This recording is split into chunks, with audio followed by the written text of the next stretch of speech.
A camera is just a tool to capture photos. At least, that's what I thought. This one proved it can be so much more.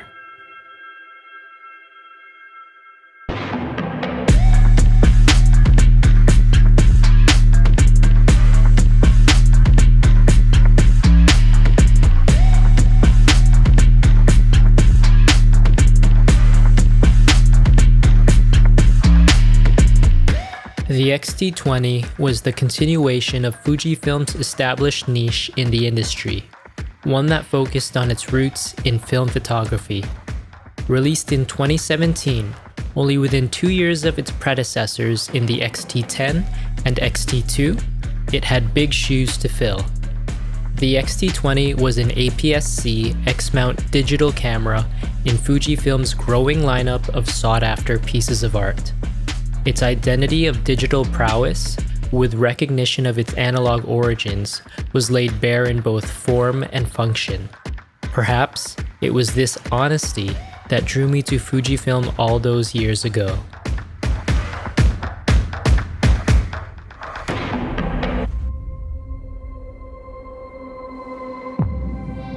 This camera was equipped with a 24-megapixel X-Trans 3 sensor.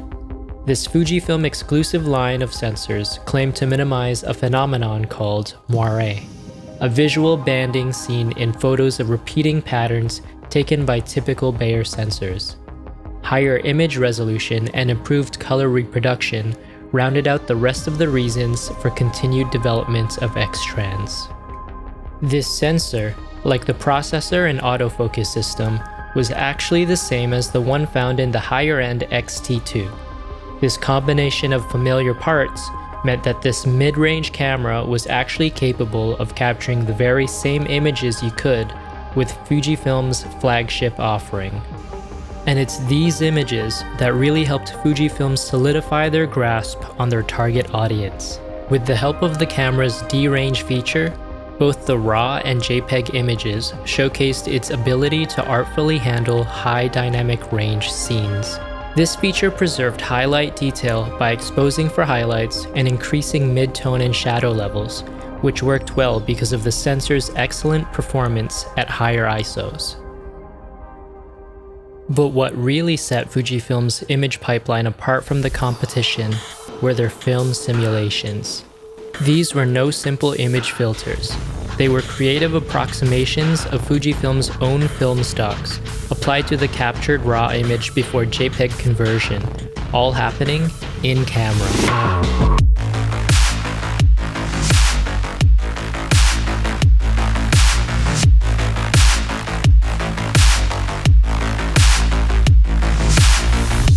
This meant that there was more room to produce pleasing images without overcooking what made each simulation special.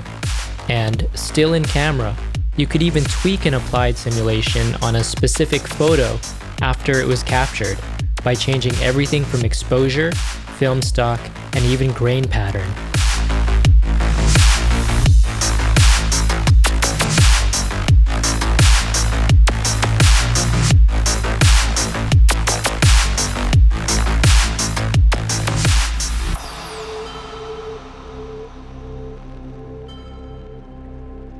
There was one more major area that brought users in droves into the ecosystem.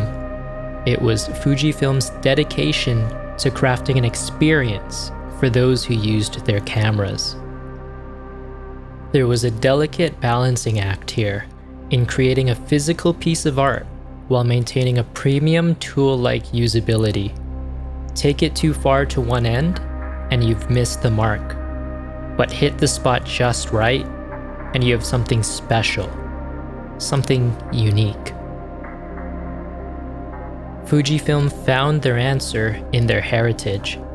While they carved a new path forward in their image processing, they honored their past in designing around tactility.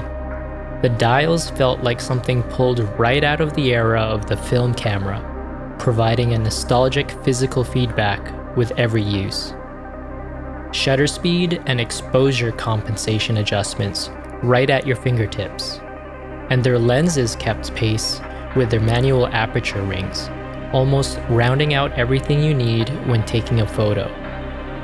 Although, it's a shame the ISO dial was left off of the X-T20, as that would have completed the package. So, what was Fujifilm's end result? A camera that people took with them as part of their everyday carry. Something that gave them joy to use. Something that helped them travel through time. This was a camera they couldn't put down.